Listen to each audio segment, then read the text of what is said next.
Here is this Bahama Hugger ceiling fan with an Encon pull chain on it. And I'll turn it on for you. I just installed this in my grandparents' house. So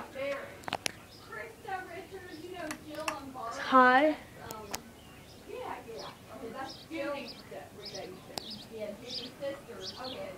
Anything else, buddy? Her daughter, Jill's daughter, Krista, got married, so they were acolytes, and they had to light candles. Good boy, Jake. Yeah, everything was kind of like a royal blue.